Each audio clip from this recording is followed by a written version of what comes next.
President Obama, recently in the news you spoke to the media and said a few things regarding the decision on the Ferguson situation.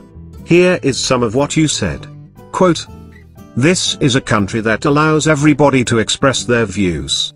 Allows them to peacefully assemble, to protest actions that they think are unjust. But using any event as an excuse for violence is contrary to rule of law and contrary to who we are." Unquote. You also stated that there is an improvement on race relations by saying, and I quote, "My own experience tells me race relations continue to improve. There's no way to say race relations are worse than 20, 50 years ago." Yes, that is true. I said it all. We have black congressmen and congresswomen, we have more educated blacks than before, we have rich black celebrities and athletes, and I am your president, a black man. Obama, I do have a question. Would you say that a few tokens of success would be equivalent to the masses of black people?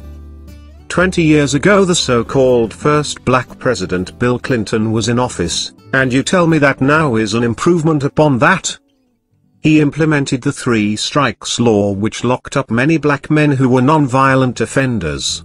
He gave steroids to the war on drugs that Ronald Reagan and Bush Sr. pushed. If race relations improved, then why are black children still high on the list of failing students in our schools? Why are there so many black people who are college graduates, who struggle with finding jobs? Black kids are being gunned down legally by the system and the white killers go free. This happened with Emmett Till 50 years ago. In Ferguson, there are police officers out there with dogs who were tear-gassing peaceful protesters who only wanted justice because an unarmed black child was murdered. The Voting Rights Act section was struck down. This is something that was fought for 50 years ago. But you say race relations have improved, Darren Wilson. The officer who shot Mike Brown to his death, and George Zimmerman who shot Trayvon Martin to his death both received hundreds out thousands of dollars in a crowdfunding effort, yet you have never seen that with black people.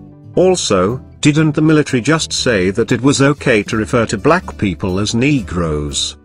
What about all of the times you have been disrespected and punked out by your white constituents? Not to mention the times uninvited people getting into White House events. Let's just say you are the first so-called black president, even though I heard different. Let's just say that you are. Since when does 1 equal 43?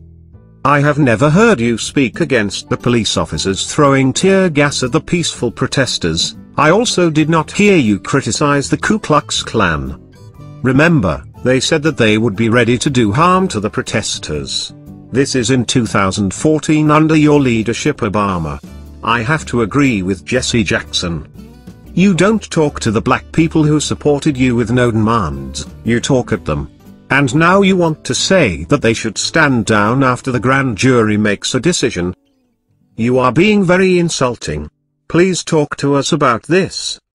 Well, you said quite a few things. You did not prepare me for these questions. I understand what you are saying, but I feel that violence is not the answer. I feel sorry for black people in 2016, they demanded nothing of you and you pissed on the black community. And now they may possibly get Hillary Clinton next. I can't wait to drag the black community through the mud. When they ask me for anything, I will remind them how they demanded nothing of the black president. I really don't know how to answer any of these questions right now that this man has asked me. Obama, it doesn't matter anymore. You will be out of office soon. I do believe that black people realized that you were not a service to them at all. But forget about it. You got what you needed from them. You will go down in history as a lighter-complected version of Clarence Thomas. Because in reality that's all that you are. I never thought that I would get the label of being a sellout. Even though I don't mind selling out. Obama, I am a white man, but I must say that you are a bootlicking, buck-dancing politician who used black people and their vote. One of these days, they will wake up.